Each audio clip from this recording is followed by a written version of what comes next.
Bueno, muchas gracias al comité organizador por la invitación. En este fuego cruzado a mí me toca hablar del tratamiento conservador de la fractura osteoporótica de columna toracolumbar multinivel. Así que, esto, ¿no? Perfecto.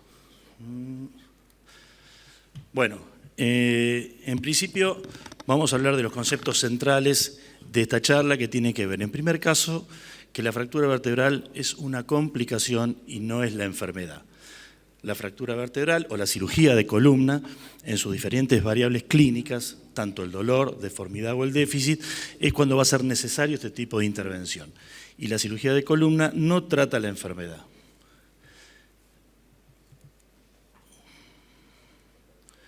El segundo concepto es que la fractura es un dato duro en la evolución de la osteoporosis. Cuanto más fracturas tiene el paciente, más enfermo está. Entonces vamos a tener diferentes escenarios posibles ante la presentación de pacientes con fracturas vertebrales. En principio vamos a tener pacientes con enfermedad no tratada o fracturas en el intratratamiento, en pacientes que tienen una enfermedad no controlada, un tratamiento ineficaz o problemas de adherencia. Cuando hablamos de tratamiento conservador, siempre hablamos de tratamiento médico o tratamiento no quirúrgico. En este caso, el tratamiento conservador no quiere decir sí o sí no operar. Siempre hay que tener en cuenta que tenemos dos problemas. En principio, la enfermedad de base, que es la osteoporosis más la sarcopenia, y después el tratamiento específico de la fractura. Con respecto a la enfermedad de base, bueno, el tratamiento será con tratamiento farmacológico, kinésico, dieta, cesación tabáquica, ejercicios, prevención de caídas. Y el tratamiento de la fractura, como todos sabemos, intentamos buscar la consolidación, que eso se da con reposo, ortesis, rehabilitación, la movilización precoz, el tratamiento del dolor, tratamiento de la deformidad y la preservación del estado neurológico. En nuestro servicio y en varios servicios se está utilizando lo que se conoce hoy como servicio de enlace de fractura, que es un programa para lograr el seguimiento y tratamiento cercano de pacientes con osteoporosis. Y esto reduce altamente la tasa de refracturas.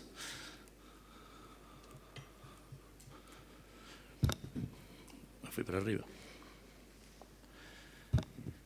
O sea, el tratamiento conservador siempre desde el primer contacto con el paciente. Y a partir de ahí la derivación al endocrinólogo, que va a poner en marcha un tratamiento farmacológico para disminuir las posibilidades de complicaciones. El tratamiento quirúrgico, por supuesto que existe, hay indicaciones relativas y absolutas, pero la mayor parte de fracturas por osteoporosis se consolidan. Y el tratamiento conservador es la regla. Hay números clásicos que van del 15 al 35% que hablan de complicaciones y estas complicaciones son las que orientan al tratamiento quirúrgico, como son la pseudoartrosis, el dolor crónico, la deformidad o el déficit neurológico progresivo. Pero obviamente cuando hablamos de tratamiento quirúrgico también tenemos que hablar de las complicaciones. En las mejores series hablan de complicaciones que van más allá del 40% y tienen que ver con falla del implante, con PGK, con aflojamiento, bueno, etcétera. Un montón de complicaciones que podemos tener con este tipo de pacientes. El primer paso para mitigar el riesgo es identificar pacientes con mayor riesgo. Obviamente pacientes con múltiples fracturas son pacientes más enfermos. Para clasificar a los pacientes tenemos múltiples scores y clasificaciones. Esta es la última del grupo de estudio de Alemania, en donde le da un puntaje a los pacientes con fracturas osteoporóticas y que tiene que ver con la clasificación de la fractura osteoporótica, con la severidad de la osteoporosis, con la deformidad, la deformidad progresiva, el dolor, si tienen o no tienen déficit neurológico, el estatus clínico del paciente y le da un puntaje. Si tiene menos de 6 puntos el tratamiento es conservador, si tiene 6 puntos el tratamiento entra en un gris, que puede ser conservador o quirúrgico, y si tiene más de 6 puntos el tratamiento es quirúrgico. Pero este tipo de clasificaciones se olvidan el contexto, o sea, no evalúa los medios, los recursos disponibles, la red sociofamiliar, el estado cognitivo, la cobertura.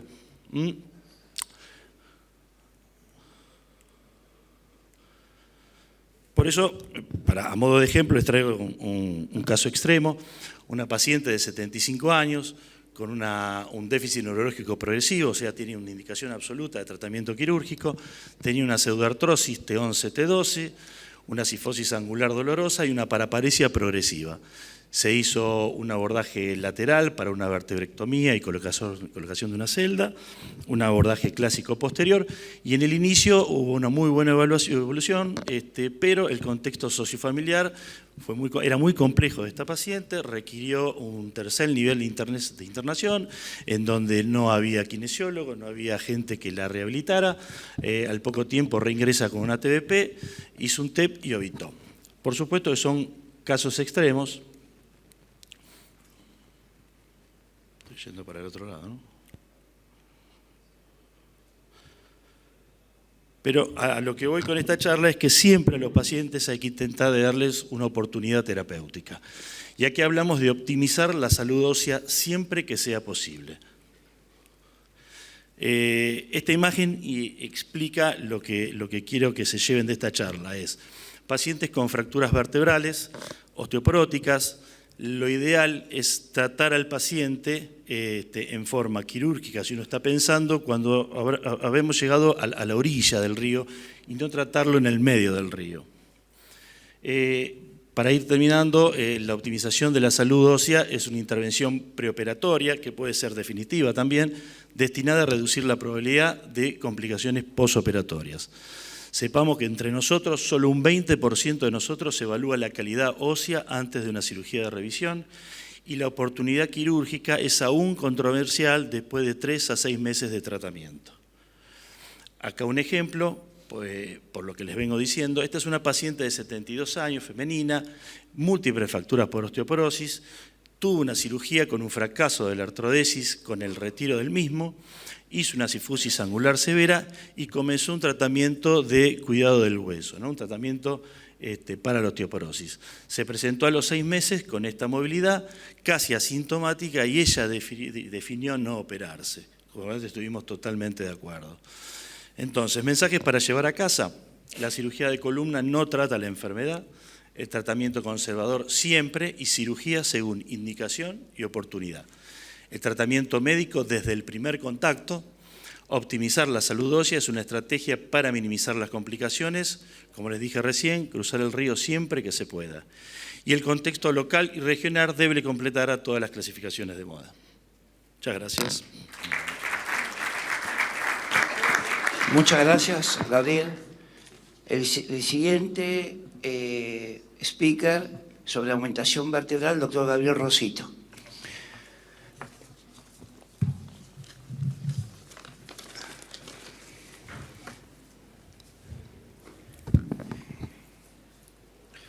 Bueno, agradezco de nuevo la invitación y sé que este es tu tema, pero bueno, creo que esta charla probablemente haya salido de un día que, hablando de controversias, había tenido un ateneo donde los endocrinólogos decían que la aumentación no sirve para nada. Así que bueno, es un tema en boga. Si mandan los pacientes a muchos institutos de metabolismo óseo, le dicen que no se pongan cemento en muchos lados. Entonces probablemente esta charla te haya salido de ahí. Las fracturas por osteoporosis son bastante frecuentes, casi 1 millón por año. Hay 25% en mujeres posmenopáusicas. El costo es realmente elevadísimo, 1 billón al año gastan en Estados Unidos. 40% de los pacientes no tienen mejoría y presentan su sintomatología a largo plazo, casi un año posterior. Las consecuencias de esto son realmente infravaloradas y creo que el tratamiento precoz es imprescindible. Creo que para tratar una fractura por osteoporosis debemos entender algunas cosas. Primero, que la morfología es totalmente diferente al hueso sano, no son fracturas iguales a las traumáticas comunes. La mayoría son A1 y A3, las B y C son extremadamente raras, los déficits neurológicos son raros, la deformidad progresiva es muy frecuente, sobre todo en aquellos pacientes que tienen un T-score abajo de 3, y la fragilidad y las comorbilidades juegan un rol importante en las decisiones, como decía el doctor Carrioli. Así como decía él, el tratamiento conservador es de elección, pero hay un montón de factores de riesgo a tener en cuenta en la toma de decisiones. ¿Cuáles son? Factor de riesgo es tener un T-score abajo de -3, o hoy ya lo estudiamos de otra manera por un estudio cuantitativo tomográfico, tener un BMI de más de 25, un score de fragilidad alto, que sea una fractura A3 o A4, que haya una pérdida de altura muy grande en la lesión inicial, que aparezca en la charnela toracolumbar, cuando hay compromiso en los dos platos, cuando hay desbalance sagital y algunos patrones morfológicos específicos como los cleft, los pincer, etc. Creo que todo se nos empezó a ordenar el último tiempo en fracturas por osteoporosis y el orden para mí se da en el grupo de Alemania, que empezaron con esta clasificación que creo que la mayoría de nosotros estamos usando para la toma de decisiones en manejo de la osteoporosis. El primer tipo de clasificación es la OF1, es una vértebra que no tiene deformación, hay solo edema en la resonancia magnética y la terapéutica recomendada es el tratamiento no quirúrgico. Algunos indican aumentación para este tipo de casos para los OF1 cuando hay factores de riesgo como los que vimos antes. Las OF2 ya hay una deformación con un compromiso menor de la pared posterior, está afectado solo un plato y por lo general la terapia recomendada es la no quirúrgica o lo mismo que las OF1, la aumentación podría jugar un rol en este tipo de lesiones también. Las OF3 ya son deformidades con un compromiso mayor de la pared posterior, con más de un quinto, también del plato superior y en general este tipo de lesiones lo que se recomienda es hacer aumentación o aumentación más fijación percutánea por lo general con tornillos cementados. Ya las tipo OF4 y las OF5 son lesiones con mucho más inestabilidad. Las OF4 ya son compromisos, un colapso total del plato superior y del inferior. Las tipo 2 ya pierden toda la estructura y las OF4, 3 son las que tienen ya un efecto pincer, un disco interpuesto. Y las OF5 ya son las deformidades serias. Ya nos habló el doctor Carrioli y creo que hoy estamos todos metidos con este tipo de algoritmo y clasificamos a la mayoría de las lesiones, analizamos la morfología de la lesión y ahí tomamos las decisiones. Vimos que él nos mostraba en la charla anterior el score de más 6 o menos 6 en la toma de decisiones, pero creo que es importante analizar todos estos factores en la toma de decisiones. La clasificación de la fractura, cada OF a medida que sea más progresiva se le da 2 puntos, o sea la OF1 son 2 puntos, la OF5 son 10. La densidad mineral ósea, hoy hay una nueva clasificación que une esta con AO, donde usan las unidades de Hounsfield también, la medición cuantitativa tomográfica, pero en el primer intento de clasificación el T-score era lo que se usaba, con un T-score menos de 3 se le da 1 punto. El tiempo de fractura es otro factor a considerar, el dolor que tiene el paciente, si tiene déficit neurológico o no, qué tipo de movilización tiene y un score de frailty o de estado de salud general que le saca 1 punto o le da 1 punto. Y como vimos, decía el doctor Carrioli, más de 6 puntos tratan de hacer un tratamiento quirúrgico. Quiero recordar al doctor Jaco Rodríguez, que es uno de los chicos que está haciendo el fellow con nosotros, que es el que hizo toda la búsqueda bibliográfica. Yo no trabajé demasiado. Pero bueno, ¿cuándo hacer aumentación? Que es un poco el tema que me toca a mí. Creo que hay que hacer aumentación cuando hay síntomas que no mejoran con el tratamiento inicial, cuando hay criterios morfológicos que indican un fallo del tratamiento médico, cuando hay un DIGO F1, 2 o 3 o 6 o más puntos en la clasificación. Creo que probablemente ese sea el algoritmo en la toma de decisiones de aumentación. La pregunta es, ¿cuánto tiempo debe fracasar el tratamiento médico para indicar una cifoplastia o una aumentación? La verdad que es un tema discutido, algunos hablan de 3 semanas, otros de 6 semanas, pero bueno, la literatura no te da una recomendación exacta. La aumentación creo que es una cosa muy útil, en mi criterio, previene complicaciones a corto y mediano plazo, disminuye o limita el reposo en cama, que es algo muy malo para este tipo de población, y limita el uso de opiáceos, que también es algo realmente malo para este tipo de población, disminuyendo las tasas de mortalidad. Algunos abocan que también previene el empeoramiento del balance sagital. Es algo discutible, no es que lo corrige, pero probablemente disminuye el colapso de la vértebra y al disminuir el colapso probablemente disminuiría la hipercifosis y el dolor crónico. ¿Qué dice la literatura, si es útil o no? La verdad que es controvertida. Algunos hablan de que es útil, otros hablan de que es útil a corto plazo, pero no a mediano plazo. Incluso algunos hablan de que el bloqueo facetario puede ser tan bueno como la cifoplastía en tratamiento, o sea, hay comparaciones y estudios entre unos y otros.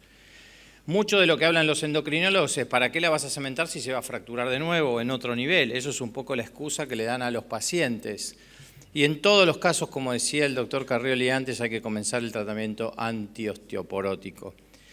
El tratamiento en reposo provoca una pérdida de masa ósea grande. Al cabo de una semana la pérdida ósea es 5 veces superior a la tasa normal. Fíjense lo que puede pasar en un reposo en un paciente de este tipo de población. Tras 10 días de reposo en cama se pierde 15% de la capacidad aeróbica del paciente y la fuerza. Otro de los temas de discusión es si hay aumento de nuevas fracturas, que esa es la excusa que nos dan los endocrinólogos para no hacerlo. La verdad que no aumenta el riesgo, un aumento vertebral no aumenta el riesgo de nuevas fracturas. La literatura no avala lo que dicen los endocrinólogos y lo que sí se ve es que 1 de cada 5 pacientes desarrolla una nueva fractura al año inicial después de la fractura inicial, pero no depende de haber aumentado, depende de del mal manejo médico de la fractura y no de haber aumentado el paciente. Con respecto al balance sagital, la verdad que algunos artículos hablan de que mejora el SBA, que mejora la lordosis lumbar, la verdad que no es tan consistente la opinión, pero por lo menos tiene un mejor resultado que el tratamiento no médico. Vamos a ver no aumentación, algún caso, 75 años, caída a la propia altura, dolor en la charnela sin irradiación, fracaso al tratamiento conservador, ahí vemos la lesión en resonancia magnética.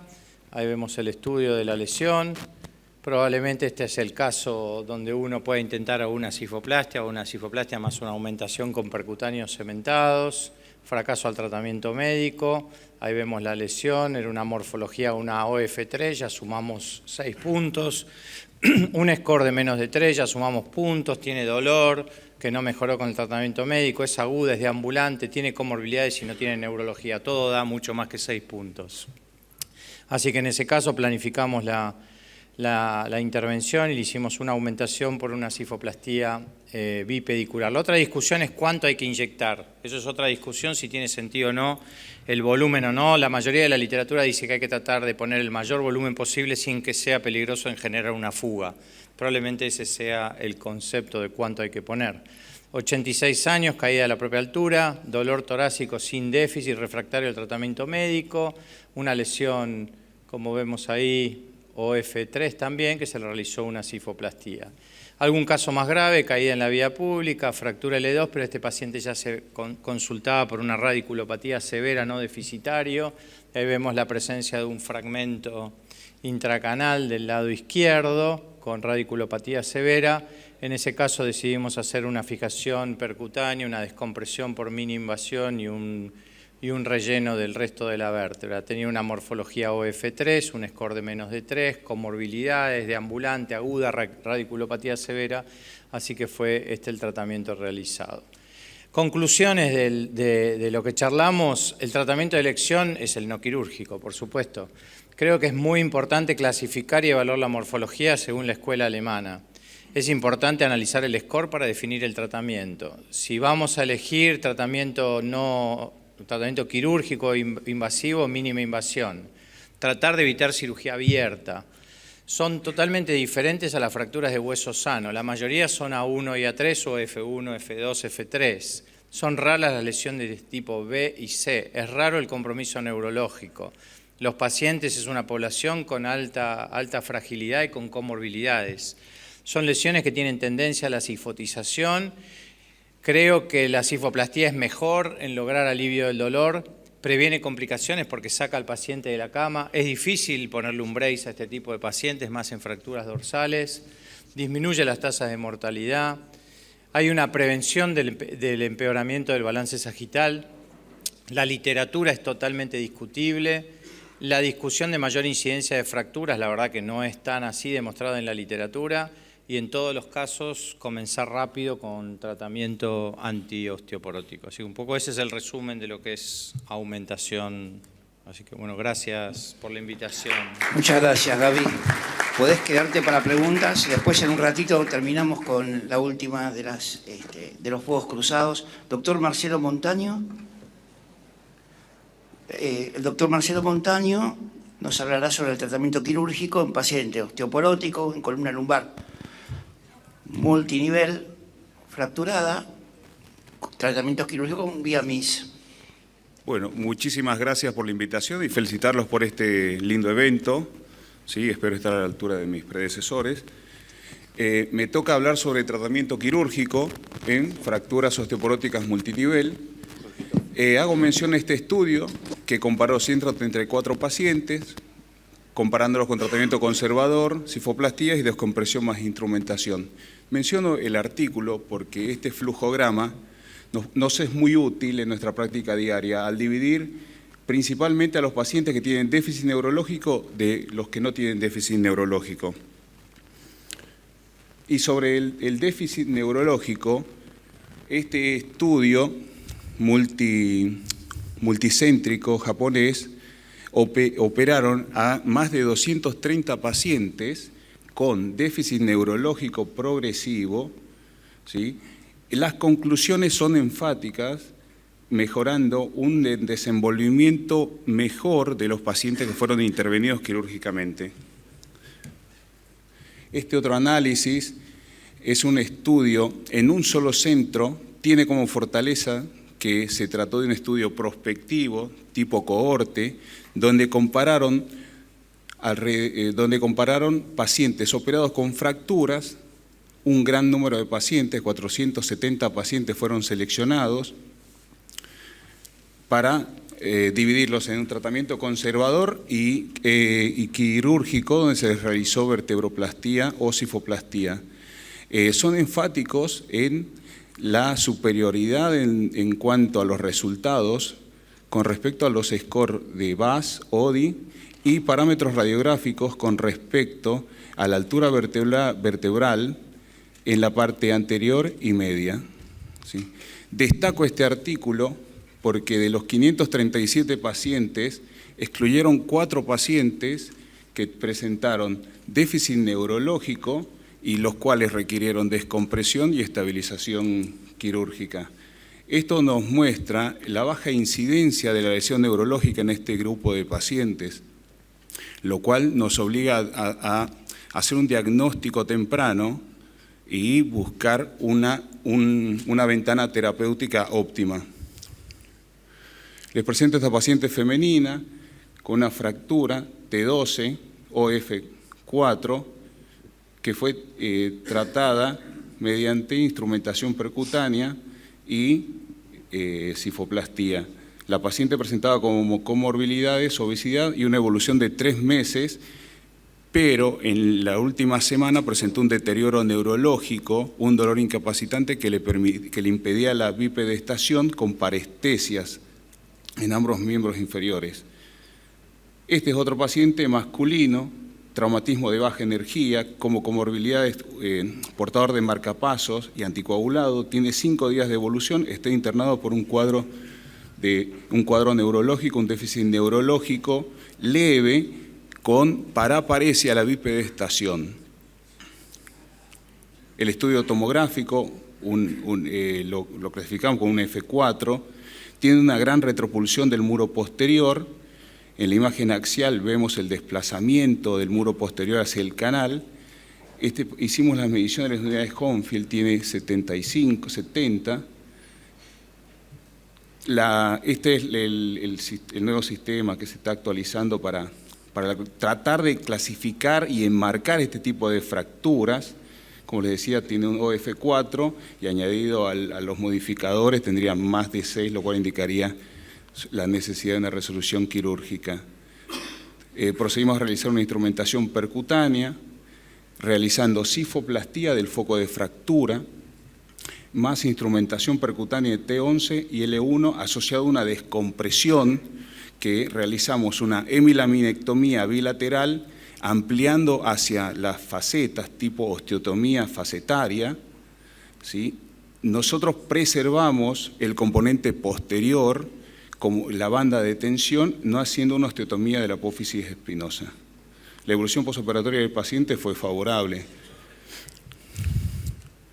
La bibliografía desde 2010 avala el tratamiento quirúrgico de los pacientes que tienen déficit neurológico asociado a fractura vertebral osteoporótica. Desde 2010, SUDO reporta 21 pacientes con un seguimiento de 42 meses con muy buenos resultados.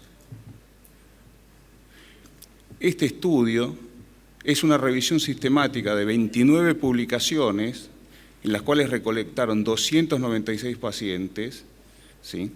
Las barras que ven en la parte inferior muestran los grupos que los investigadores conformaron según el tipo de estrategia quirúrgica que tenía cada equipo. Esta variabilidad de técnicas quirúrgicas nos habla de que no hay una técnica quirúrgica ideal para la resolución de este tipo de cuadros. Nuestra técnica quirúrgica es una técnica quirúrgica para abordaje posterior, el paciente en decúbito ventral. Siempre buscamos tener una adecuada ventana radiológica para identificar los dos pedículos. Posicionamos en forma simultánea, bilateral, la punta cuadrada, progresándola hasta casi el límite posterior del cuerpo vertebral. Posteriormente colocamos la clavija y progresamos los tornillos. Repetimos esta secuencia de pasos en los distintos niveles que vamos a instrumentar. La colocación de los tornillos, el tener la asistencia de radioscopía puede ser una desventaja, pero en estos casos es una ventaja porque podemos direccionar el tornillo apuntando hacia el córner superexterno, un poco más externo para que tenga más amarre cortical, o incluso ser un poco más intrépido y tratar de llegar hasta dejando un tornillo bicortical. Usamos este tipo de separadores, retractores, para hacer la laminectomía. Tenemos que repetir este gesto de ambos lados. Desplazamos una barra por subaponeurótico y cerramos todo el sistema. Menciono este trabajo de un paciente con triple fractura vertebral, operado por una artrodesis mínimamente invasiva T7L3. Realmente hace falta muchos estudios para poder recomendar este tipo de indicaciones en este grupo de pacientes, ¿no? Ahora, según el abordaje, podemos preferir un abordaje posterior, combinado. Estudios sistematizados, este metaanálisis compara instrumentación percutánea mínimamente invasiva más abordajes combinados y obviamente tiene mejores resultados en la corrección del cifosis con la técnica combinada, no teniendo diferencias con respecto a ODI y EVA a largo plazo. Y sí existe una ventaja superior con la instrumentación posterior, con un menor tiempo operatorio, menor pérdida sanguínea y menor estancia hospitalaria. Presenta esta paciente femenina, ectabaquista, una fractura de 2 vértebras contiguas, 2 años de evolución, que el último mes empezó con dolor, posterior a un esfuerzo, más una claudicación neurógena que le impedía la bipedestación. Este es el espinograma de nuestra paciente. Decidimos hacer un doble abordaje por una vía lateral para realizar una corporectomía, un soporte anterior, y en un segundo tiempo quirúrgico, instrumentación percutánea desde T12 a L4. Estos son los controles a los 6 meses posoperatorios y las cicatrices de este abordaje. Como recomendaciones tenemos que individualizar el paciente, el tipo de dolor, el tipo de fractura, la inestabilidad, si tiene invasión del canal, el compromiso neurológico, las comorbilidades y seguir algún flujograma terapéutico. Y recordarles, no estamos tratando una enfermedad, no estamos tratando una fractura, es una enfermedad, esto es la osteoporosis, así que es fundamental el tratamiento multidisciplinario. No todos los pacientes terminan bien, les muestro la última paciente, que también fue intervenida con esta técnica y en un próximo congreso espero tener la oportunidad de mostrarles cuál va a ser la resolución, porque actualmente se encuentra realizando un tratamiento por otras especialidades, para tratar su enfermedad, ¿sí? Muchas gracias.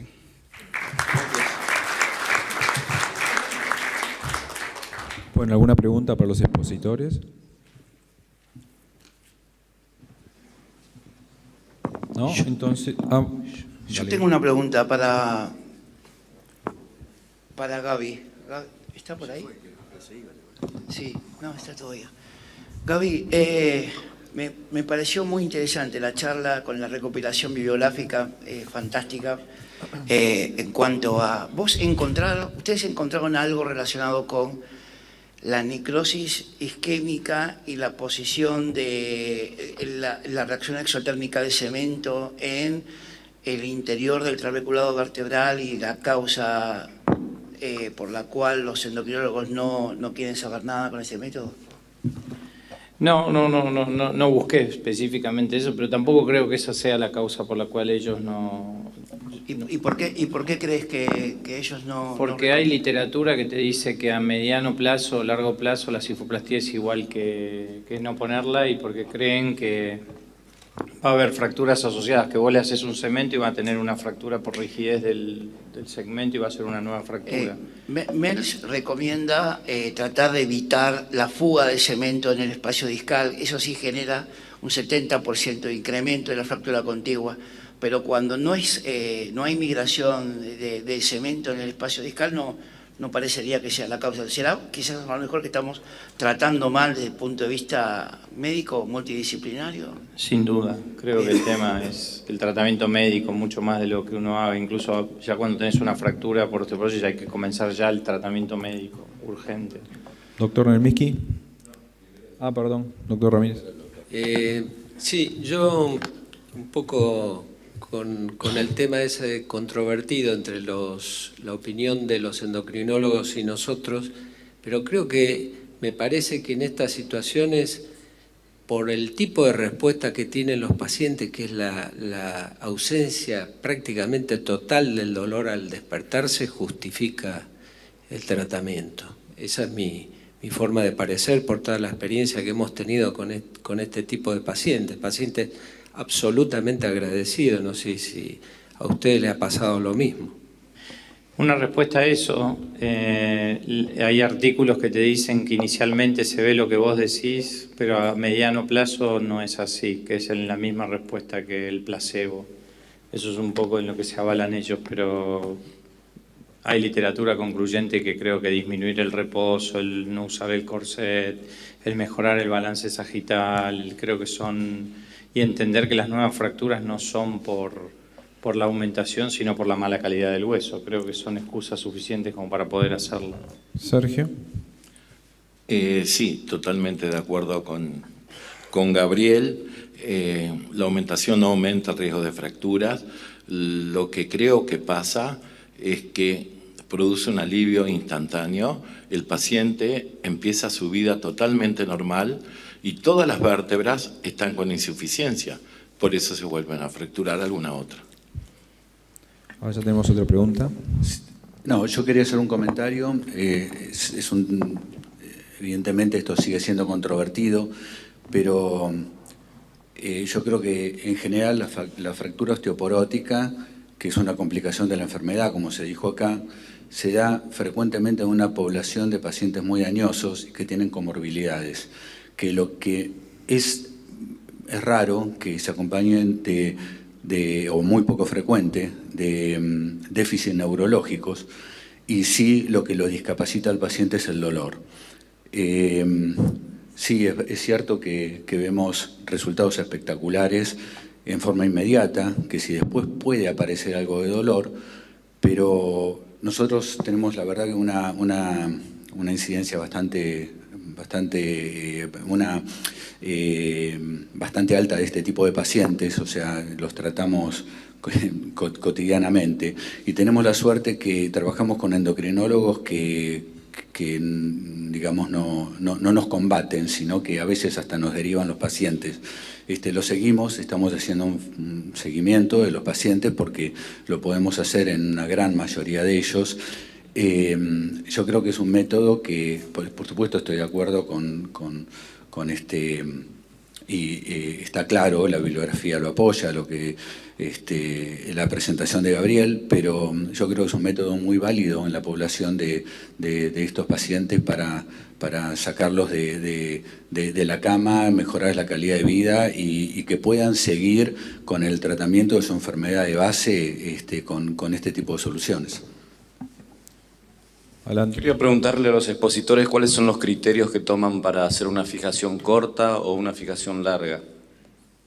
Gabriel. Yo creo que en osteoporosis, primero, nosotros ponemos siempre los tornillos con cemento. Poner tornillos sin cementado me parece que es un tema. Si el paciente tiene mucha cifosis, me parece mejor hacer una fijación larga. Siempre cementamos todos los sistemas de fijación percutánea, tienen un problema, que son o persuaders o tornillos de reducción. Entonces, creo que técnicamente hay que cementar cada tornillo, pero por lo general, si uno lo va a operar, que es la última opción, que uno trata de no operar a estos pacientes, o le va a hacer una fijación percutánea, si hay cifosis o es una inestabilidad mayor, fijación larga, heavy metal. Su opinión, doctor Carrioli.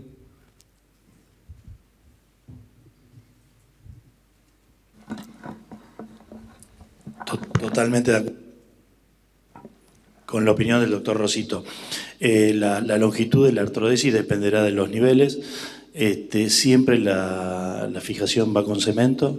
Eso lo hacemos a partir de múltiples complicaciones que hemos tenido con el aflojamiento de los tornillos y no le hemos puesto cemento. Así que si es un solo nivel, una fijación corta, y son varios niveles, fijación larga, no tengo problema en eso. Gabriel, ¿y cementás todos los tornillos, Gabriel? Si puedo, sí. Todo lo que se puede. ¿Utilizás tornillos especiales para cementar o pones el cemento primero y después pones tornillos convencionales? Si tengo tornillos canulados de esa manera, y si no, pongo primero el cemento y por detrás pongo el tornillo. Marcelo Montaño. Volvemos a la disquisición de más es menos es más. Estoy de acuerdo con mis compañeros, ¿no? Lo que sí, mencionar que la cifoplastía es un antes y un después para un paciente que tiene una fractura. Es restaurarle y disminuir la necesidad de analgésicos, calmantes. Esto modifica muchísimo el déficit neurológico que tiene el paciente. Y soy reacio a realizar múltiples instrumentaciones de muchos niveles en estos pacientes por las complicaciones o cirugías subsecuentes que se le puede explicar a la paciente, que puede ser un tratamiento dosificado, por decirlo de una forma. Coco, ¿querías decir algo? No, quiero hacer un comentario, ¿no? Nosotros estamos acostumbrados a ver pacientes de dos tipos: el paciente que tiene una planificación operatoria con calidad de hueso muy alterada y uno debe operarlo, y el paciente que las papas queman y ya está fracturado y realmente hay que tratarlo. Luego del tratamiento, que uno deriva al endocrinólogo, no siempre el endocrinólogo trabaja con nosotros y nos conoce. El paciente vuelve a los 2 meses, 3 meses con un implante flojo, con un cemento migrado, con una fractura asociada. Paciente lleva 3, 4 meses. Me parece que nosotros, además de ser traumatólogos, debemos tomar conciencia de la importancia de valorar al enfermo en su contexto global, tratar de pedir tomografías computadas antes en la planificación preoperatoria, en el postquirúrgico de la cifoplastía o del MIS en el caso de un paciente fracturado. Tratar de pensar en que ese enfermo necesita empezar con un tratamiento rápido. Los pacientes vuelven muchas veces con vitamina D. Mañana Gustavo Gase va a hablar sobre esto a la mañana, así que los invito a que vengan, porque la verdad que es interesante el concepto que tiene para transmitir. Vienen con vitamina D, luego de 3 meses de espera, le hacen algún par de estudios, no le hacen los estudios de metabolismo fosfocálcico completo, paciente pierde tiempo, no está bien preparado y luego comienza con un tratamiento antirresortivo, cuando en realidad lo que necesita el paciente es formación de huesos, ¿no? Sobre todo son pacientes que no tienen que tienen una fractura patológica osteoporótica en la cual necesita calidad ósea. Así que tomar conciencia de eso, pelearnos con aquellos endocrinólogos en los cuales no toman conciencia de esto, porque nuestro paciente es el que está con esa limitación funcional y que va a sufrir a pesar de lo que le hagamos. Última pregunta. Sí, más que nada preguntarle a Gaby si él tenía alguna forma de tratar, porque cuando uno ve estas clasificaciones de la sociedad alemana, por ahí se podría poner cemento, se podría, pero no hay un concepto claro. Y la verdad que un dolor de cabeza cuando cae una mujer de 75 años, una fractura tipo OF2, que sabe que está 20 días muy dolorosa, que va a tener que estar con codeína y ese tipo de medicaciones. Yo no sé si, Gaby, en tu búsqueda veías que lo mejor era cementarla o poner sifo en el momento agudo, porque por ahí estamos tratando mucho la complicación, o sea, síndrome de Kummel o deformidades, y por ahí hay centros en Europa que el paciente entra al hospital, se hace los estudios, se cementa y se va a la casa. Y nosotros no llegamos a eso, ¿no? Sí, probablemente hacer un análisis crítico de la morfología, si es una morfología OF1 o OF2, intentar 2-3 semanas de brace, si no mejora directamente ir a cementar. Por lo menos esa es la opinión nuestra, o sea, tratamiento precoz. Y evaluar todos los factores de riesgo de progresión, que sea una lesión más grande que OF3. OF1, 2, 3, empezamos con tratamiento médico, 2-3 semanas, si no mejora cemento o fijación percutánea. Sí, yo quiero hacer dos observaciones. Una que esta complicación de la osteoporosis, que son las fracturas vertebrales, obviamente que la fractura de una vértebra no tiene la misma evolución de una fractura en hueso largo. Y a veces, si bien consolidan, pero a veces tardan más en consolidar. Y en muchos pacientes estas fracturas evolucionan. Nos ha pasado de decir, hacemos tratamiento conservador porque no ha perdido la estructura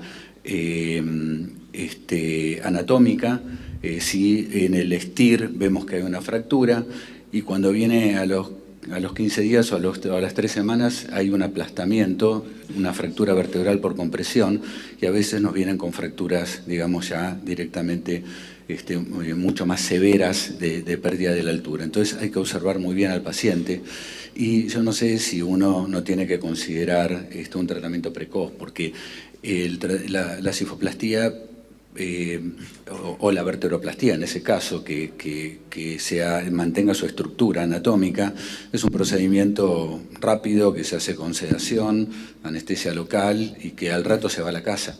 Y evitamos todos los problemas en un paciente añoso que lleva sobre todo al reposo, ¿no? Es decir, que tu criterio cuando vos tenés edema en el STIR es cementarla, aunque sea un traumatismo leve, y no la veas deformada. No, yo no digo eso. Yo digo que hay que observarla muy de cerca al paciente. Hay que estar muy encima del paciente porque se puede esperar, pero las fracturas pueden evolucionar. Entonces, muchas veces vemos que cuando vuelve el paciente, en algunos casos, ya hay un aplastamiento franco.